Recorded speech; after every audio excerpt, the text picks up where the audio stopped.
Hey there, folks! When it comes to missing persons cases, there are a select few out there that seem to defy conventional explanation, at least at a glance. You learn the facts of the case and you say to yourself, how can this be? How is this person not found?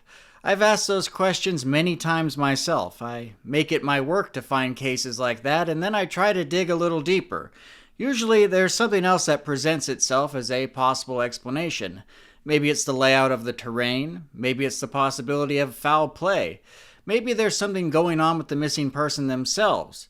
It's a strange thing to dig a little deeper on a case and come up with nothing. No evidence pointing in an obvious direction. Well, some would say that the case I'm going to cover in this video fits that definition. The disappearance of Garrett Bardsley made headlines back in 2004 when the incident occurred, and his name still appears in the titles of many YouTube videos today. After giving the case a thorough review, I can understand why it has stuck in the minds of the public for so many years. The circumstances of the case can leave one scratching their head a bit. If you're unfamiliar with the case, you'll probably feel the same by the end of this video. Or maybe you won't. With all of the information in hand, there may just be a few legitimate theories that could explain what happened in the High Uintas back in 2004. But before we get to that point, there is a lot of ground to cover, and I mean that both literally and figuratively. As in this video, I will take you to the location in question. Visiting remote locations like this is often made possible via sponsors, and I want to take a moment to talk about the sponsor of this video, Aura. I've spoken about Aura on this channel before, and I'm very happy to have them continue supporting this channel. For some reason, it seems like every other year or so, my checking account information gets stolen or leaked, and I start seeing weird charges popping up on my account. The frustrating part of it is that you never really know how that information got leaked in the first place. Did I do something wrong? Did I trust the wrong company with my information? When that happens, it is obviously essential that you put a stop to it quickly, but wouldn't it be even better if there was a tool that could help you learn if your information was leaked prior to the bad guys having a chance to take advantage of it? That's where Aura comes in. Aura continuously monitors the dark web and alerts you if they find any of your personal information exposed. Afterwards, they let you know quickly that your private info, credit, or bank accounts are vulnerable. This way you can avoid the shock of fraudulent charges pouring in, and instead you can nip it in the bud before any serious damage is done. Aura goes far beyond this, however. If the worst case scenario does happen, if your identity is stolen and damage is done, they provide up to $5 million in identity theft insurance to help you feel that much more safe. Furthermore, they identify who these data brokers are that are sharing your information, and once they track these bad actors down, they submit opt-out requests on your behalf. Remember, you don't have to do anything, Aura will do it for you. And finally, to really tip the scale, the Aura app also has a VPN service with over 100 virtual locations. I'm sure many folks already pay for a VPN, but Aura offers great security against fraud and privacy violations and throws a VPN in to boot.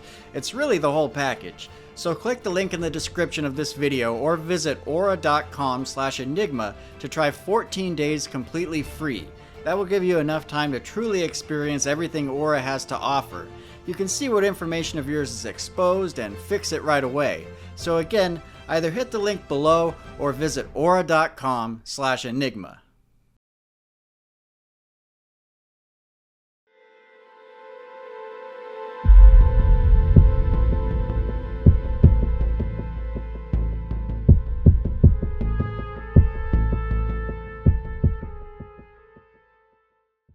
Garrett Bardsley was a 12-year-old boy in August of 2004.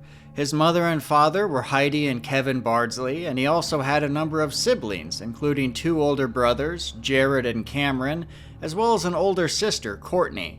He lived with his family in Elk Ridge, Utah, some 50 miles south of Salt Lake City. Garrett's father, Kevin, worked as a general contractor, but he also was an active participant in the Boy Scouts along with his children. The whole family were also members of the LDS Church, which played a big part in their lives. This story begins with a plan for Kevin and his 3 sons to go on a camping trip along with more than a dozen additional Boy Scouts. While Garrett was a Boy Scout and had been camping before, he was by no means experienced. To his credit, he had achieved a merit badge for wilderness survival skills. His father described him as innocent and perhaps still naive to some of the dangers and hardships contained in the wilds. Garrett did have at least one frightening experience while in the Boy Scouts, during which he came face to face with a bear. The encounter reportedly scared him to death and would have made Garrett a bit more cautious and fearful of the woods. On Thursday, August 19th of 2004, Kevin, Jared, Cameron, and Garrett loaded up their camping gear into a vehicle and met up with the rest of their camping party, made up mostly of teenage boys and their fathers. Their scoutmaster and leader, Wally Trotter, brought his son to the meeting and helped the rest get ready to hit the road. Wally Trotter, despite being the scoutmaster, did not end up going on this trip because he couldn't take the time off work. In turn, one of the other fathers, named Gary Hansen, was set to take over as the group's leader. The entire outing was not actually an official Boy Scout activity. The group of fathers just wanted to do one more end-of-the-year camping trip with their children before school started up again. The sole goal of the trip was really just to have fun and enjoy themselves without any of the kids worrying about earning any merit badges. In total, there were 18 Boy Scouts going on the trip, including Garrett. The ages of these scouts varied quite a bit, from 12 to 18, meaning Garrett would be the youngest among them. 8 fathers were also in the group to supervise the event. The targeted camping location for this trip was Cuberant Lake in the High Uintas. The Uinta Mountains are an east-west moving mountain range in the northeast of Utah, located roughly 50 miles east of Salt Lake City. The trail in question, the Cuberant Lakes Trail, is about 6.6 miles out and back. Overall, there is about 1,000 feet of elevation gain throughout the hike, as it takes you up over the shoulder of Mount Marcel at one point before dropping you down into a basin where Cuberant Lake resides, along with several other smaller unnamed lakes. This basin makes the area a bit unique. While someone could get lost here, there are relatively few places they could go without having to navigate some extremely difficult terrain. More than half the area is surrounded by steep mountain ridges going up, and the other half has a steep drop down. The Cuberant Lakes Trail is the only maintained route into and out of the basin. While 6.6 miles out and back is not a significant distance, the difficulty of the route is vastly increased by the elevation in this area.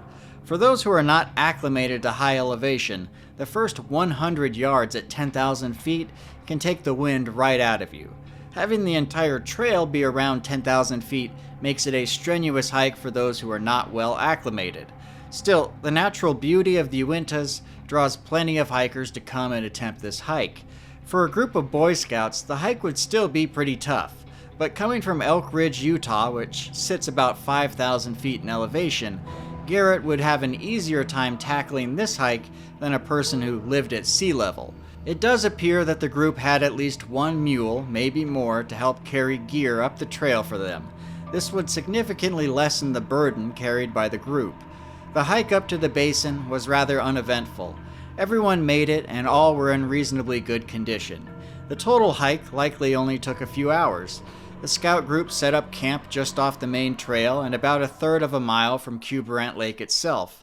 The campsite is a flat area devoid of trees, but also next to a small pond and a patch of boggy grass. This spot is one of the few areas that would be good to hold such a large group of campers.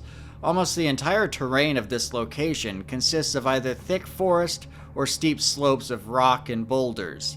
This is perhaps the reason they did not move on to camp at Cuberant Lake. Their position still gave them quick and easy access to several other lakes within this basin. Camp was set up just out of reach of the tree line, and as the sun fell, everyone was in good spirits. The quiet mountain location was likely filled with the chatter of more than 20 men and boys enjoying the end of summer camping trip. That night, they all went to bed and everything was well. On Friday morning, their first full day in the High Uintas, Kevin woke Garrett up early. He wanted to take his son fishing in one of the unnamed lakes that surrounded the much larger Cuberant Lake. The lake, while small, still contained fish and was much closer to camp than Cuberant Lake. The dull gray light peeking over the mountain ridges signaled it was the perfect time to catch a bite. So the two grabbed their fishing poles and walked off into the cool, dewy morning. Their path first took them through a small, boggy area, then through a bit of forest, which broke out into the unnamed lake itself. A perfect, serene area to fish in the early morning. The lake is almost 300 yards from the camp, or even further depending on where one is around the lake's edge. That is the length of 3 football fields and is by no means a short distance. While walking to or around the lake, and certainly before their first cast, Garrett fell into some water and got his shoes and pants wet. Shortly thereafter, Garrett complained that his feet were cold and he wanted to change into a spare pair of shoes located back at the camp. Kevin, not wanting his son to endure a brisk morning in wet shoes and socks, told Garrett to head back to the camp and get changed. Before he left, Kevin asked him if he knew how to get back to the camp, and Garrett assured him that he did. Yet, as Garrett began trying to backtrack towards the camp, he inadvertently began going in the wrong direction. Fortunately, Kevin was still keeping a watchful eye on his son and noticed this. He called out to Garrett and told him that he was going the wrong way. He then redirected Garrett to the correct path and watched him disappear among the thick trees and foliage. The time was roughly 8 a.m. While Kevin was perhaps somewhat concerned at having Garrett head off on his own, this worry would likely be mitigated by the fact that it was practically a straight shot back to the camp, notwithstanding the fact that this entire location is heavily constrained by the surrounding terrain. Roughly 15 minutes would pass and Kevin decided it was time to check on things, so he began heading back to camp. When he returned, he found the rest of the group were still just waking up, and nobody had seen Garrett. Somehow, he never made it back to camp. Despite Garrett only being missing for a matter of minutes, Kevin immediately received a jolt of panic. Everyone agreed that he could not have gotten far considering the area they were in. One of Garrett's friends, Alex Trotter, didn't feel very worried at first, thinking that they would all be able to start yelling and calling Garrett's name to get him to hone in on their camp. However, looking at the faces of fear on the adults quickly sobered him to the frightening reality of the situation. Some scouts would team up with adults to search the immediate area, confident that Garrett wouldn't be far. Other scouts stayed in camp, casually talking amongst themselves without fully grasping the seriousness of the current situation. Whatever thoughts the scouts had, it was all put to bed when Gary Hansen told them, "Guys, you need to help us look, because if not, Garrett'll be dead by morning." Eventually, it was determined that they needed to call for help. They needed more adults who had professional experience in finding a child lost in the wilderness. Gary Hansen was the one to make the difficult trek back down the mountains so that he could get to a vehicle and drive to the nearest location with cell phone reception. In order to make his journey a bit quicker, he took one of the group's mules. After he made it back to the road, he drove until he received a cell signal, which happened to be a location at Lost Lake, roughly 5.5 miles away. Coincidentally, Scoutmaster Wally Trotter, who was sitting comfortably in his office in the city, got a feeling that something was amiss, but he couldn't explain what it was. The thought suddenly entered his mind to call Gary Hansen, despite knowing it would be virtually impossible for their phones to connect while Gary was deep in the mountains. He put the idea out of his head for a while, but it wasn't long before his phone rang. It was Gary, calling to tell him that Garrett was missing and they were calling in a search and rescue team. Wally Trotter left work immediately in order to drive into the Uintas and help search for his lost scout. The Summit County Sheriff's Office was officially notified of Garrett's disappearance at 10:52 a.m. A deputy was immediately dispatched to meet with Gary at Lost Lake.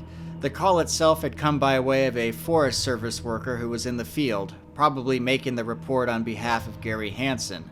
Initially, the deputy was working off very limited information, but once he met with Gary at Lost Lake, he got the full story.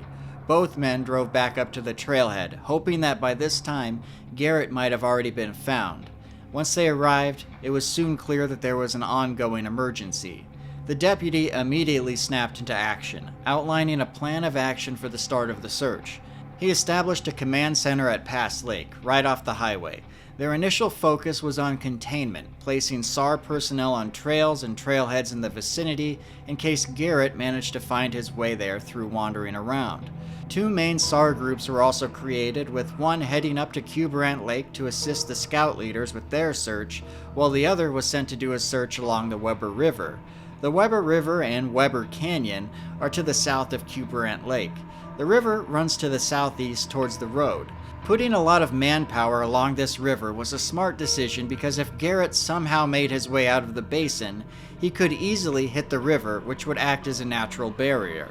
In fact, it might only be natural for him to want to follow a downward path of travel, which again would lead him straight to the river.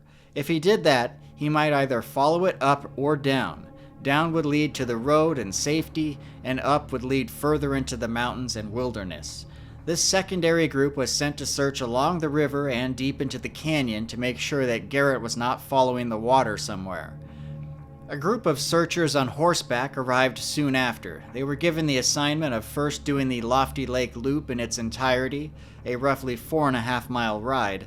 This choice was perhaps made on the off chance that Garrett caught the Cuberant Lakes trail, followed it down, and then made a wrong turn. This was a distinct possibility, as the trail is the only well-maintained route out of the basin, and even then, it's quite rough. Once the horseback team completed their journey, and if they had found nothing, they were to report to the Cuberant Lake Basin and help the search in that area. None of these teams turned up any evidence of Garrett's presence during daylight hours. As the sun fell on that Friday and night approached, helicopters were put into the air to search Weber Canyon using FLIR, an infrared search device that can easily detect a human being in complete darkness. Meanwhile, in the Cuberant Lakes Basin, a group of adults took to lighting large bonfires around the shores of the nameless lakes. Together, they continued making these fires well into the night, hoping that Garrett, wherever he was, would see the light or the flames through the trees and draw him in with the promise of rescue and the warmth of a fire. But the darkness came and went without a sign of the lost scout.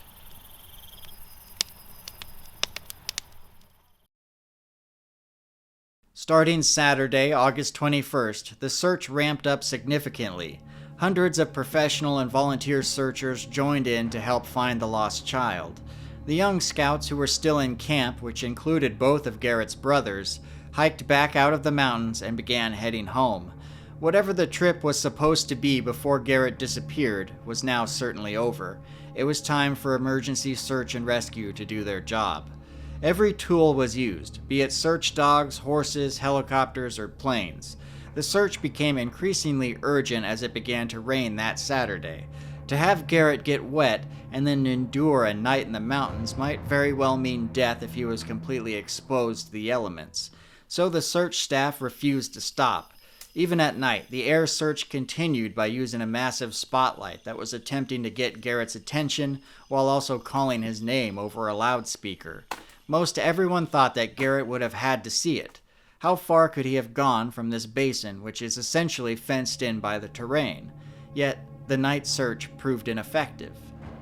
Kevin was eventually forced to call his wife, Heidi, with the news that he never wanted to give. When Kevin did call her, she recalled a sick feeling in her stomach, and immediately had a sense that for whatever reason, her son would never be found. When Sunday, August 22nd, reared its head, there was nothing to boost the morale among the exhausted crew. There was still a lingering hope at the time that Garrett may have survived the night somewhere, but those hopes continued to dim as it began to snow that day. To make matters worse, with the weekend coming to a finish, many of the searchers had to leave and return to their day jobs. As Monday passed into Tuesday, there was no longer any doubt that the search had become a recovery operation. With the poor weather that had hit the mountains during the previous few days, there seemed no possibility that Garrett could have survived. But there was a brief glimmer of hope that Tuesday evening. A sock was found in the woods by one of the searchers, and it was reported that it matched those left among Garrett's camping gear.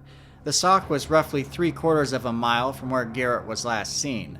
The exact location of the find is unknown, but Sheriff Dave Edmonds stated that if it was Garrett's, then he had followed a predictable path of travel. downhill and towards the highest peak in the immediate area. The terrain the sock was found in was a steep ravine marked by an outcropping of boulders and small caves.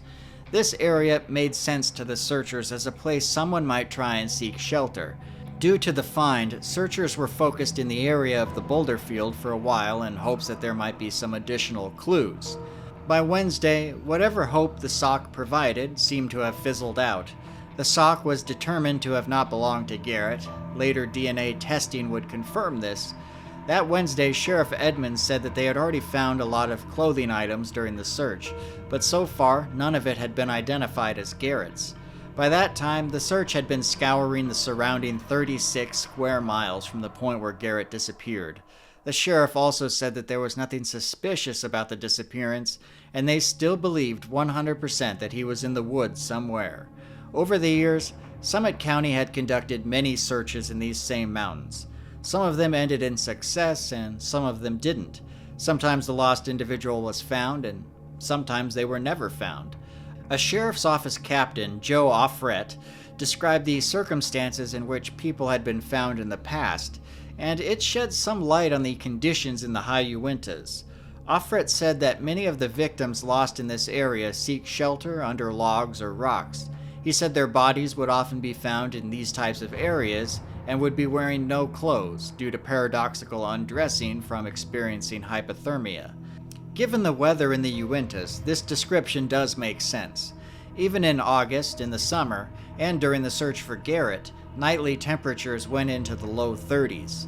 As news of his disappearance continued to spread, it only motivated more and more people to donate their time to try and help. When the next weekend rolled around, the number of volunteers exceeded 1,000. And despite having the numbers and manpower on their side, that weekend would end the same as the last, with no sign of Garrett having been found. The Summit County Sheriff officially called off the search at the end of the day that Saturday, August 29th. There was no great explanation as to why such a thorough and intense search had failed. Sheriff Edmonds could only speculate, saying that Garrett could be under a ledge, lodged in a crevice, or hidden in a cave. Alternatively, he may have been attacked and dragged off by a bear or a mountain lion. While there would no longer be any dedicated search teams from the sheriff's office involved in any daily searches, they did allow for a limited continuing search. This amounted to 1 day a week, so as to not affect the readiness of search crews for new emergencies. In addition to that, other organizations were involved in the search in a limited capacity, but as is typical, over time, efforts continued to peter out. Kevin Bardsley searched for his son relentlessly. He would search the difficult mountainous terrain until late into the night, before being forced into sleep by total exhaustion. He would spend small periods of time sleeping in his car and waking up cold at night, knowing that if he was cold, Garrett's conditions must have been far worse. Even while the sheriff's office was conducting its own search for Garrett, Kevin, along with family, friends, and volunteers, set up his own large search party. Together, they covered many locations. Most of them were places already searched by the sheriff. The goal was simply to be as thorough as possible. Sheriff Edmonds didn't even mind that the family volunteer group was checking his work, so to speak. The two search parties shared information and coverage data, working together in this fashion. Kevin Bardsley was simply not the type of man to sit back and hope and wait for something to happen. Both Kevin and Heidi dealt with the stress of the search differently. For Kevin, every day he awoke, he believed it would be the day he would find Garrett. For Heidi, the opposite was true. From the outset, she had a feeling that the search would fail. The family would go on to found the Garrett Bardsley Foundation. Their Facebook page states that the nonprofit is dedicated to using experience and resources to help search and rescue situations for those in need in wilderness terrain. Kevin Bardsley wanted to use many of the lessons and knowledge that he had gained during the long search for his son, and hoped he could save another family from the same suffering. In fact, less than a year after Garrett's disappearance, another Boy Scout disappeared in the Uinta Mountains. His name was Brennan Hawkins. After the disappearance, the Summit County Sheriff called Kevin Bardsley and asked if he wanted to come up and join the search. Kevin didn't hesitate for an instant. He dropped everything to come and help. After 4 days, 11-year-old Brennan Hawkins was found at Lily Lake, still alive. The incident actually gives some insight into what kids like this think when they are lost in the wilderness. Brennan defied conventional thinking and went uphill instead of down. He was always told to do 2 things: don't talk to strangers and stay on the trail. He did both, but not in a way that was helpful. As it happened, Brennan followed the trail, and multiple times a searcher would come by on horseback or ATV, but Brennan would then hide off trail and wait for them to pass. He was afraid a stranger might abduct him. He was eventually discovered by a man searching on foot. It just goes to show how the thinking of children can significantly affect the outcome of a search. 1 year later, in August of 2005, the Bardsley family organized a new and final search in the area where Garrett vanished. They spent a lot of time putting the word out in order to get a rush of volunteers with hopes of putting the mystery to bed. The multi-day search saw hundreds of volunteers show up, well over 500. During that time, they discovered many items of initial interest: bones, clothes, and other gear. In the end, none of it was determined to belong to Garrett, and the bones were those of animals. Kevin and Heidi Bardsley expressed their sincerest thanks to all the volunteers, as well as their intent to make this the last search. One of Garrett's cousins, Daniel Bardsley, stated, "We know where Garrett really is, his spirit, and that's what matters." The family and countless volunteers had put so many hours into the search, and somehow there was nothing to show for it. Kevin Bardsley told reporters this was the last big push. When it comes to the full investigation done by the Summit County Sheriff, we only know a pretty limited amount. Why? Because Garrett's case is still open, as he has not been found. And while the sheriff has never suggested that foul play could be involved in the case, they can't outright disregard it as a possibility. Still, there are a few things that we know that occurred in the years after Garrett disappeared. Mostly these things either amount to nothing of importance to things that we only have fragments of information about. But in the interest of thoroughness, we'll go over a few of these items. On October 3rd of 2006, an agent from Utah's Adult Probation and Parole Department contacted the sheriff saying that he had been in the Cuberant Lake area hunting grouse, and he had found a tennis shoe. The shoe was well worn and appeared to have been sitting in the elements for a while. Due to the poor condition, a brand name was not readily identifiable. The agent contacted the sheriff because he believed the shoe might have belonged to Garrett Bardsley. After authorities retrieved the shoe, they found that its appearance and tread were similar to what Garrett was known to be wearing, which was a pair of white Converse brand shoes with blue and black stars. The shoe measured 10.5 inches in length, which is a bit large for the size 6 or 7 shoe that Garrett was wearing. Plans were made to present the shoe to the Bardsley family, and it was later determined to not belong to Garrett.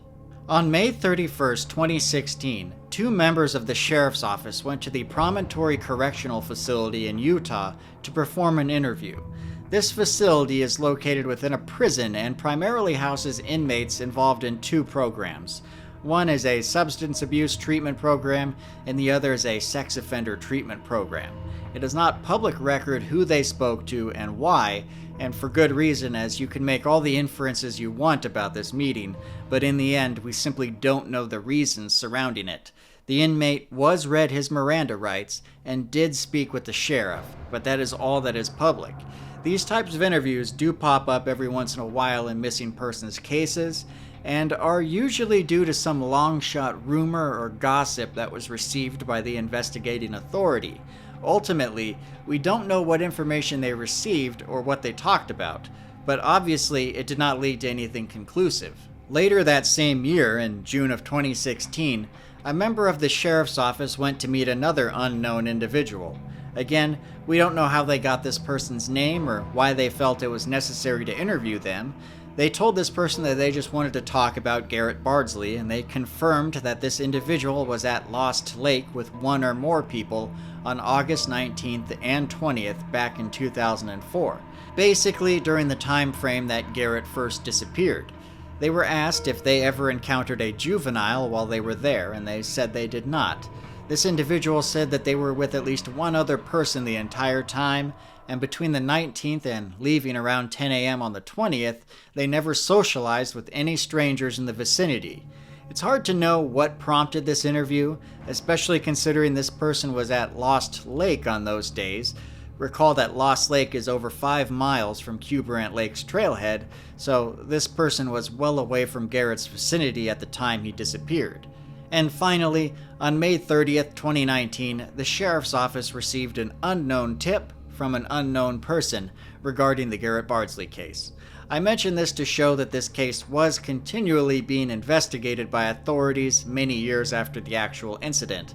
I think Summit County really wanted to find a conclusion to this case.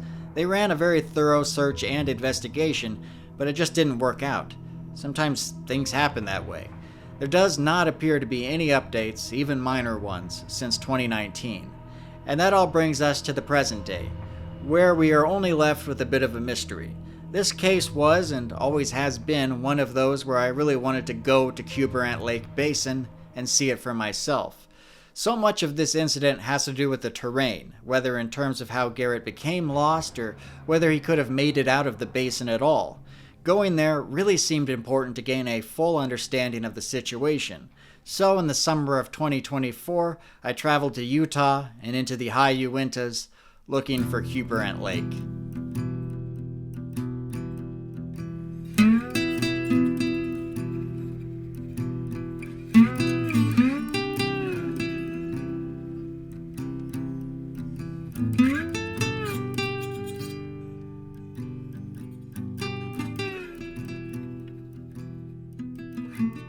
From Salt Lake City, the road takes you through the Wasatch Mountains, then a valley, and then you start going up, and you keep going up. The road itself takes you to about 10,600 feet before you start dropping down again as you reach Mirror Lake and Pass Lake. This is a recreation area, so there is a lot of people doing things like camping and fishing. I was able to just park on the side of the road near Pass Lake. From there, all you need to do is walk across the highway and you're at the trailhead. Well, I just got here in the Uinta Mountains, Utah, and I'm right at the trailhead for the Cuberant Lakes Trail. Gonna be heading up there. Just here to kind of check things out a little bit. I'm not intending to do much searching because I think the vast majority of the searching that needed to be done kind of has been done. I don't know if there's any difference I could make at all, but I'm curious to see this place, to see how easy it would be to get lost out here, to see what the trail's like. I don't know what to expect. I hear the trail's moderately difficult. We'll see how bad the mosquitoes are this time of year. Kind of a lot of unknowns. So we'll see how it goes, and I'll keep you updated as we move along. And we'll get to see this area where Garrett disappeared and has never been found. So let's do this.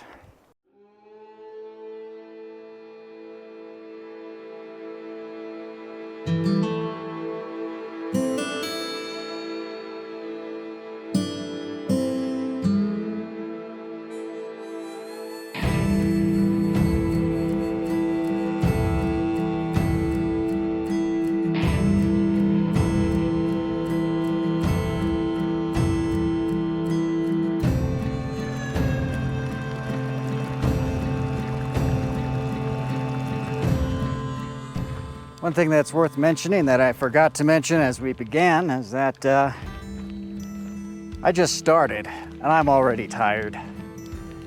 Man, I am not an elevation person.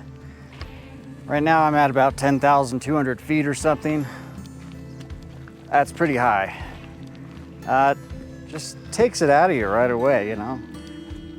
It's one of those things, it's just kind of a funny feeling. This trail is not a hard trail thus far. But your ability to breathe being affected certainly makes it more challenging. So, but you know, if Boy Scouts can do it, why can't I?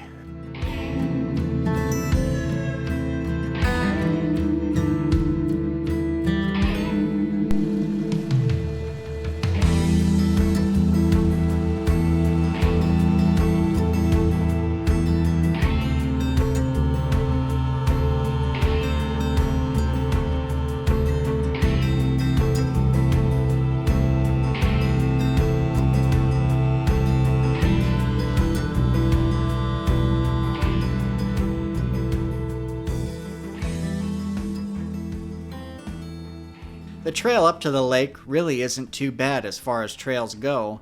It's the elevation that makes it difficult. The last third does get a little rough as you begin to climb the steep rocky hillside. It's a slog by the time you get to it. One step at a time, a few breaks here and there, always watching your step. It's the shoulder of Mount Marcel, and it is definitely one of the most difficult parts of the hike. Once you get to the top, though, you are rewarded with a great view of the surrounding area. All right. Haven't gone on camera in a minute here because this has been exhausting. I just got up the steep ridge. You'll see some footage of that. It's definitely the toughest part doing that at altitude. Now it's kind of, looks like it's all downhill from here. In a sense, we're going right into the Cuberant Lake basin.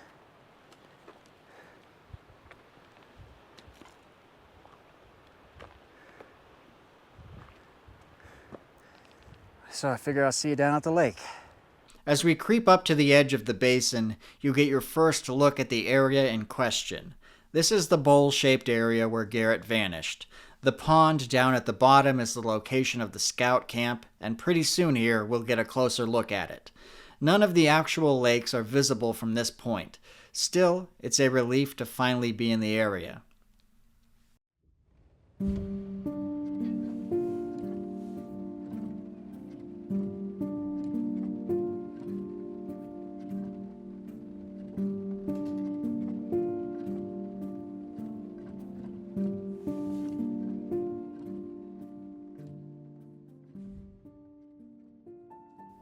As you descend the steep ridge and enter the basin, the terrain flattens out nicely. The pond is one of the first things that come into view, the area where the scout group set up camp. The trail that leads off to the small lake where Garrett disappeared is easy to miss. I know this because I did miss it initially and had to do a short backtrack. Once I finally had the trail, I went through the short boggy area next to the pond and entered the woods that lead to the lake.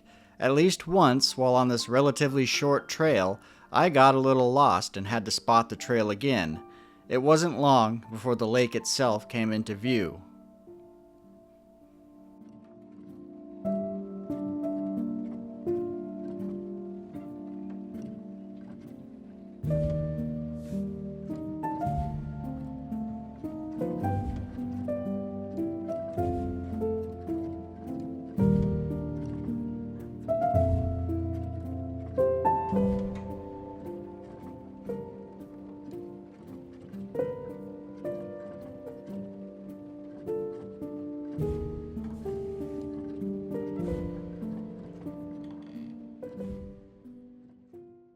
So I get here, and immediately I get bit on the face by a mosquito. Rotten luck today, I guess. So I've had a moment to sit down and have a little something to eat, get my backpack off. It's a bit of a hike up here, but I'm glad I finally made it. Some storm cloud looking stuff on the horizon here, but we are at the lake. And I got to be clear, this is not Cuberant Lake as most people would understand it. I've probably explained this already earlier in the video, but the lakes in this basin are basically numbered, with the big one, which was generally known as Cuberant Lake, that's number 1. This is one of the other smaller outlying lakes that has its own number. And some people say that Garrett disappeared at Cuberant Lake, which would be number 1, but it's not accurate. He was actually at one of these smaller lakes. They got up in the morning to go fishing. They came to this one. It's actually a really nice, peaceful, and secluded lake. One thing that really caught my eye just coming to this spot, when I was following the trail down here, I realized that it's really easy to get lost. In fact, I got lost on that trail because the trail hardly exists. It's very thin, sometimes it peters out. I caught myself just wandering out in the open, basically, in the trees, and then I would see the trail and I would reconnect with it. I would imagine a lot of people wouldn't know this trail is here unless they had a GPS or a map or something that showed it. Because when you're walking on the main trail, you're supposed to take a little left. There's this little offshoot of a trail that heads left and heads to this little lake, but I actually missed it on the first time around. I passed it, and then when I looked at my GPS, I realized I had to go back and turn around and come back this way. And trying to walk on the little trail that leads to this lake, like I said, I got lost once and had to reconnect with it. So I can easily see how a child could get lost. Going that few hundred yards, you're kind of just walking with a trail that's barely there. And one thing we know about when Garrett and his dad Kevin were down here and trying to fish, so he got his socks wet, he wanted to go back and change them. Not a terrible walk if you know where you're going, but Kevin said that as he watched Garrett walk off, he realized that he was kind of wandering in the wrong direction. He had to yell at him and correct him. So that already means that Garrett was unsure of where he was supposed to go. Now when Kevin saw him disappear in those trees there, he figured Garrett knew where he was going. But I can tell you from just walking in there that just because you find the trail right here, you could easily just lose it trying to walk back to the main trail. Now the big question is, could he really have lost it so bad that he was wandered off and was never found? I don't know about that. You would think after you kind of realized you had lost the trail, you would be able to retrace your steps a bit. I don't know. But I can see how the initial disappearance could take place. I'll have to do a bit more looking around to see if I can get even the remotest idea about how he could have gotten lost so bad that he's never been found to this day.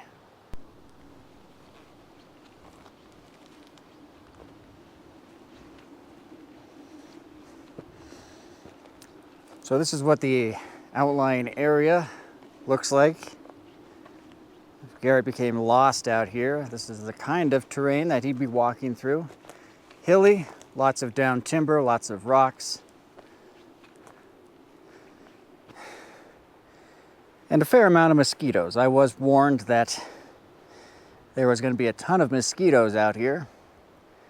And, you know, they weren't wrong, but I've only been bit twice. That's pretty good. That's really good, in fact. I'd say this is very manageable. You want bad mosquitoes? Crater Lake, this time of year, July, go out into the wilds, off trail. I'd be lucky to come out of that alive. I think when I was doing the Bybee Creek thing for Charles McCullough, I think I got bit over 80 times on that one. 70 or 80, I lost count. But here, not too bad, which is pretty good considering we're right next to a lake. And yeah, the area around here is, you know, if you got lost in here, I could see the difficulty would be that everything kind of looks the same. There's not really any familiar landmarks per se. But the question was how did Garrett get so lost? Because the Cuberant Lake Basin is kind of an enclosed area. And I know they searched this area real well, to the point where it's like, should I even bother looking myself? I mean, they really scoured this area. Garrett's father was here, just the unending search. They really did a good job. But how would he get out of this area? I mean, he was supposed to head back to the main trail, and he was heading from this direction, which is one of the outlying lakes. You can't really go north because there's that impassable mountain right there that he would not have climbed. And you'd think he wouldn't really be going to the south either, because to the south things drop off a bit. I mean, this is its own little enclosed area. And from this lake, the easiest path of travel takes you right back to the trail. So for him to get lost, he must have, I don't know what. It's a few hundred yards back to the main trail, which is essentially what it would have been back to his camp. And somehow, from here to there, he became so lost that he's never been found. It is a genuinely hard one to comprehend, especially given all the searching that's been done up here, given how in the last 20 years there's been countless people who've come up here, and those people have wandered around. No one's found anything. There's stuff that Garrett had that you would think would be found by now. Rumor has it he had a fishing pole on him. I haven't confirmed that, but if true, that should still be around somewhere, you would think.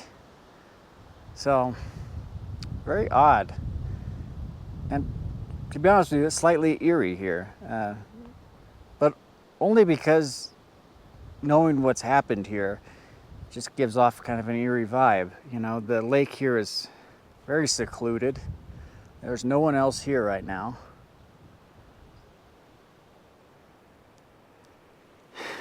And you just kind of wonder,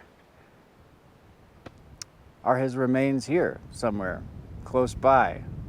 Who knows? It's an odd feeling.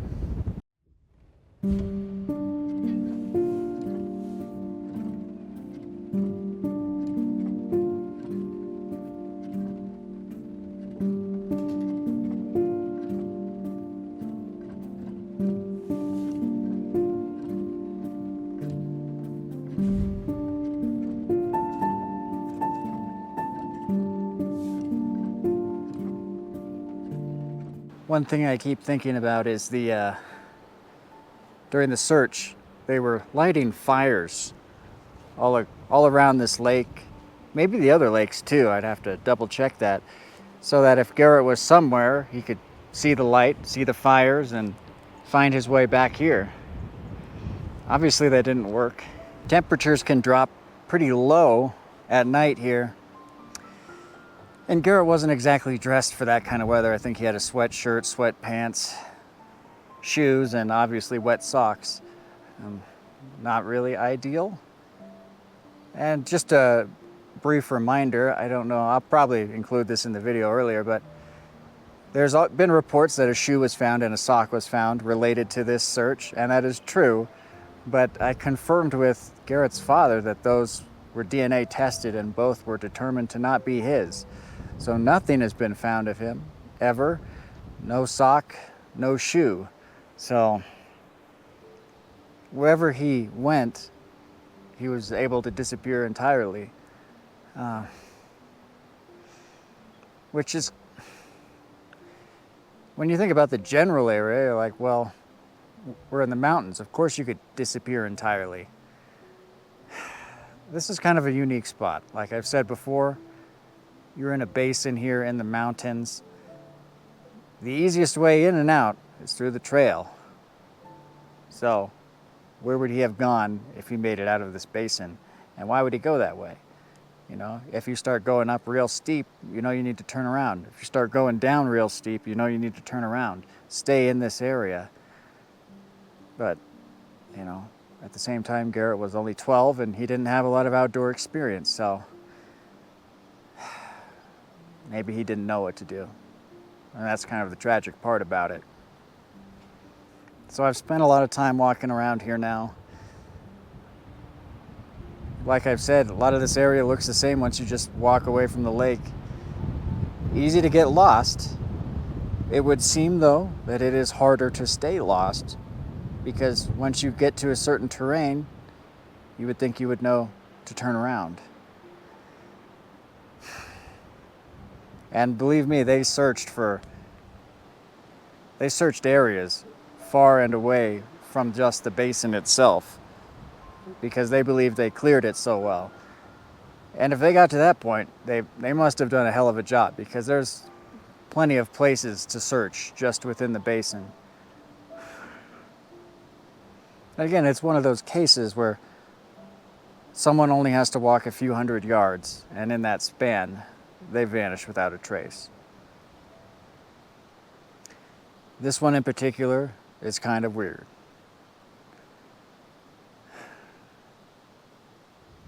If I was trying to come up with a rational explanation for it, it would obviously be that he wandered off and got lost, because it's easy to get lost trying to find the main trail. The question is, how did he stay lost? Did he get near the edge where it's steep over on the south side and fall? That is entirely a possibility. You know, there's plenty of areas around here to fall. It was dangerous coming up. It's going to be dangerous going down. So, it could be as simple as that. But then you just get to the point where you go, well, why haven't we found him yet? And there could be a million reasons for that too. You know, it's one of those things that you don't know the answers to until you get the answers. So, I mean, I can't tell you how many times there's been cases where everything looks unexplainable because we don't know what happened. And then as soon as you find out what happened, you find them buried under a bunch of rocks and realize they were taken in a landslide or something. That's when you realize what you thought was unexplainable was entirely explainable. We just didn't really have a full grasp of the circumstances. And that could easily be the case here. I'll also briefly mention that I don't really see how foul play could apply here. I know they looked into it. And of course they did. He wasn't found, but my gosh, it was hard enough carrying my backpack up here. How are you going to carry a kid out of here? I mean, you're at 10, 11,000 feet. I just don't know how someone would do it. And of course they looked into it, and I've heard rumors, they've spoken to some people about it, who knows what, maybe they had some leads, but obviously it didn't lead anywhere, because here we are today, he still hasn't been found, no one's been charged for anything, so the assumption is there is nothing to think of here as it comes to foul play because of a lot of reasons. So, you know, I always keep it in the back of my mind, but is it realistic? Not at all. So overall, I'm glad I came out here today, as much of a hike as it was, but mission accomplished. And again, the end result here is that what I learned is that it's just easy to get lost from this lake right here going back to the trail. The trail is that way. Can you see the trail? I don't know, maybe you can, because you're looking at it. So, easy to get lost if you don't know where it is. If I didn't have my GPS, I wouldn't have found it. I mean, I probably would have eventually found it, but it would have been a real hassle because I would have had to turn around and come back and dig around for it. And again, even I got lost trying to come out to this lake right here. I just didn't get lost bad. You know, I didn't wander off so far that I couldn't see the trail as I was looking around. And again, that is one of the weird parts about this, you know. If Garrett's wandering back this way, why didn't he see the trail at some point? Was he aware of his surroundings? Was he looking around? I don't know, you wonder all these things. Every time I come out to one of these places, I can't help but wish that I was back there at that moment to see and stop whatever it was that occurred. I'm sure his father feels the same way. But you get to these places and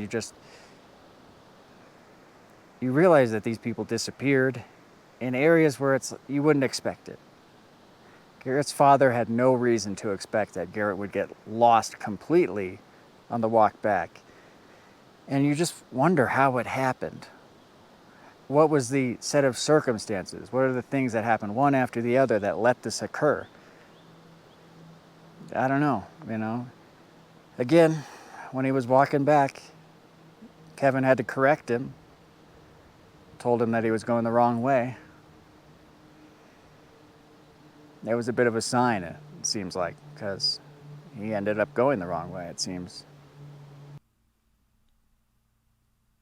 Well, it was finally time to leave. One thing I did want to capture was the experience of walking on the trail from the lake back to the main trail. I basically filmed the entire thing, but to save you at least 10 minutes of trail footage, I'll show you a good-sized chunk as an example and speed it up a bit. You'll see that the trail is certainly not well defined in areas, but it's always a bit easier to follow a trail when you're actually walking on it. If you lose the trail, especially one like this, it can be seriously difficult to spot even if you're only a handful of yards away. When you walk this path, you can't help but wonder what direction Garrett went when he was trotting this same ground, and what was he thinking as he was doing it.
Once I made it back to the main trail and looked up at the ridge I had to climb to get out of the basin, the only thing I could think was that it didn't make sense for Garrett to come this way.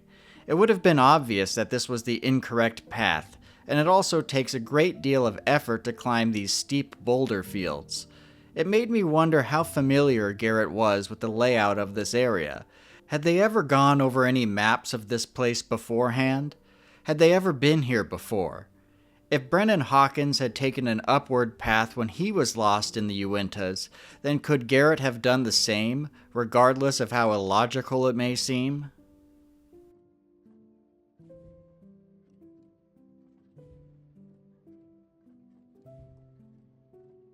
There's not much footage from my climb down, not that it's really needed, but I will say, just as a bit of a warning to those who actually need to hear it, this trail can be dangerous for people.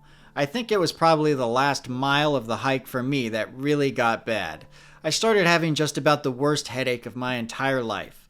Just a pounding headache. And in the last few hundred yards I was vomiting off the side of the trail. This is altitude sickness, and it's not fun. It can be deadly. There was just no choice but to tough it out and get back to the car so that I could get out of the mountains. The drive back to Salt Lake City was no fun at all. The symptoms lingered for quite a while even after I came down some 6,000 feet. Why did this happen to me? Well, I came from sea level, so 0 feet in elevation. I drove to Salt Lake City, which is around 4,000 feet. I spent the night there. Then the next morning traveled to over 10,000 feet. In reality, that made it about a 10,000 foot elevation change within a 24-hour period. That's not great. Altitude or mountain sickness is probably a common occurrence in the Uintas. It sneaks up on you a bit more because you get to drive up to 10,000 rather than having to climb it. As I was leaving the Cuberant Lake trail, I actually ran into another group of people who were heading back to the road as well. They were on the side of the trail tending to a man who was clearly very altitude sick. He just couldn't keep going without the support of people on either side of him. They asked me to get to the road and find a member of their family who was apparently waiting for them. They wanted me to tell this person about the situation and maybe get some help or something. Fortunately, I met this family member on the trail as they had started walking up it after getting concerned that the group was overdue. At that point, it looked like they had the situation under control as they could carry the sick man the last mile if they had to. The point is, never underestimate altitude. Everyone has a different reaction to it as well. Some bodies handle it good and others just don't. I'm probably in the latter category, so test your tolerance before undertaking any big high altitude hikes. I certainly recommend acclimating if you have the time for it. Anyway, now that we've seen the location in question, let's move on. One aspect I want to discuss because it changes how you look at this case are the details of the moments before the disappearance. mainly where Garrett and Kevin were exactly before they separated. Some sources make it sound like they were at the lake, maybe moving around it, and Garrett fell into the boggy grass surrounding the lake before heading back to camp on his own. In that scenario, it is a full 300-yard walk back to camp. It's a long enough distance for someone to get lost in. Other sources describe something quite a bit different. One says that Garrett fell into a stream that feeds the unnamed lake. This honestly would make sense. Having been there, I can confirm that the confusing trail is located next to a small stream that leads from the scout camp and towards the lake. It's so close, in fact, that sometimes the trail seems to weave in and around the stream. I could see how someone could trip there and get their shoes wet. The biggest difference this makes is the distance. One source says that when Garrett got his shoes wet, he was about 120 paces from the camp. If they're using that metric in a technical sense, it would mean that they were 200 yards from camp, which would put them in the woods between the camp and the lake. If they're not using that distance literally, then someone could interpret them being even closer. Either way, some sources place the duo closer to the camp than others, and it's difficult for me to discern which one would be true. The story that places them closer has a lot more detail, which makes me inclined towards that direction. On the other hand, a map used by the sheriff's office in conducting the search placed the point last seen as the shore on the north side of the lake. This would place Kevin and Garrett more than 300 yards from camp. This might seem like minutia, but again, the longer the distance back to camp, the more it makes sense that someone could get lost. In the end, we can probably say that Garrett was at least 200 yards from camp, the length of 2 football fields, and within a thickly wooded forest. This could be enough distance for someone to get lost. Another thing I want to mention is the condition of the trail between the Cuberant Lake's trail and the unnamed lake. You'll find some sources out there describing it as a well-established path. Obviously, my experience was the complete opposite of that. The path is confusing in parts and almost non-existent in others. I will grant, however, that I was there many years after Garrett was lost. A lot can change in that time. I will also say that in my experience, side trails that lead to unnamed lakes are rarely well maintained. If this one was at one time, it no longer is. It's also clear from the story of Garrett's disappearance that he wasn't sure of the correct path back to the camp right off the bat. He immediately went in the wrong direction.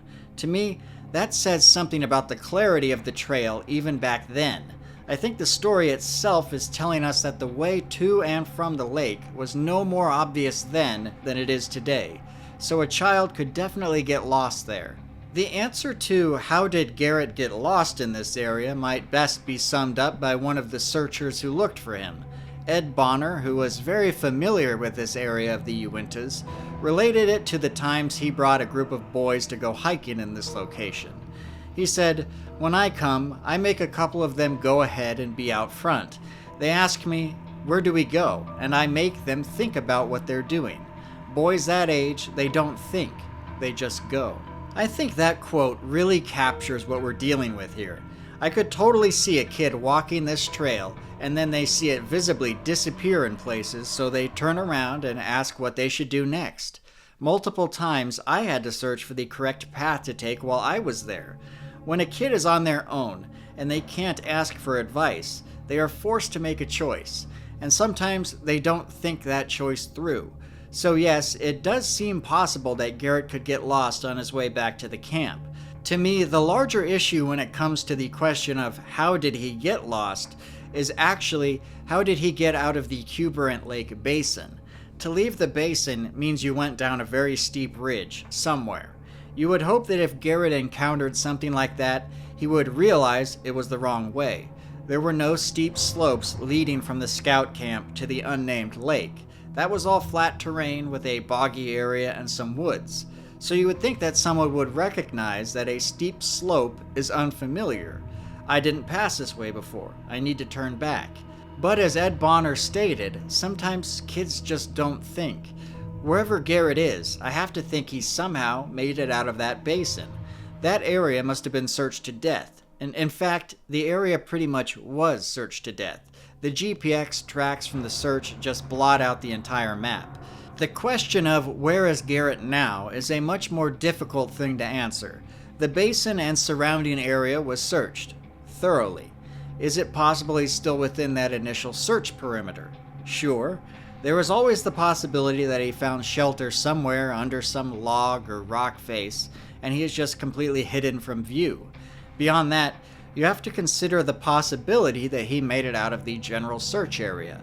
Perhaps he was able to walk to an area that nobody thought possible. As exemplified by the disappearance of Brennan Hawkins, sometimes kids do things differently. They think differently. And Brennan was pretty much the same age as Garrett. Beyond that, there is one thing that truly troubles me about Garrett's disappearance. His fishing pole has never been found. I wonder how long he would have continued carrying it. It was an item that was essentially useless to him, but more than that, it's annoying to carry around a fishing pole in the woods. It snags on all kinds of things, and besides that, I can tell you from hiking around this area, if you're off trail and climbing around steep, bouldery slopes, you're gonna want to use both hands. I really think he would have ditched the pole at some point, but even that has never been found. The fishing pole is an object that might also hold up reasonably well to weathering that occurs. It's something that would stand out. This area was searched relentlessly and still no fishing pole. I just find that odd. Now, what that means could be different for different people. Some might see it as a foul play indicator, or he simply did just carry the pole for a very long distance, despite it being a real hindrance. To me, it seems to indicate that he might have passed away well within the search perimeter, and perhaps very near the basin. If he didn't travel very far, but found a good spot to shelter or burrow, then he could have passed away with his fishing pole still in hand. Alternatively, he could have slipped and fallen along the steep slopes leading out of the basin and ended up in a place where people just couldn't see him. In that scenario, his pole would still be with or near him. If either of those theories are viable, it would likely mean that he did not walk very far. I mean, they hit that area with FLIR helicopters shortly after the search started and picked up nothing. No life signs. Is it possible he wasn't alive by that point? Who knows? Neither the FLIR helicopters, the searchers, or the bloodhounds were able to detect even a hint of what happened to Garrett, and that is very strange. I think that is probably why this case often gets attributed to the paranormal, and I see where people are coming from when they think that. Given the facts of the case, it seems like none of this should have turned out the way it did. These days, instead of going to the paranormal for answers in a case that seems to defy my understanding of how people act when lost, or of how effective searchers and bloodhounds should be, I try to remember that there can always be a confounding factor that I have not considered. Maybe something that is so unusual it wouldn't normally pop into your head when you consider how people disappear. There is a particular case I always think of when I consider this point. It's the case of Greg Monroe in California. He was a 62-year-old man who went out on a solo hunting trip in the Mojave National Preserve back in 2013, and he just vanished without a trace. When the search started, they found his truck and his campsite, but Greg was nowhere to be found. They put the usual resources into this, but it wasn't successful. The only way they discovered what happened to Greg was by having a ground searcher almost suffer the same fate. There was a 30 by 30 inch square hole in the ground that was 40 feet deep. It was an old and forgotten well shaft that was covered by brush, and so it was impossible to see. The fall killed Greg, and luckily the searcher caught themselves before they fell in as well.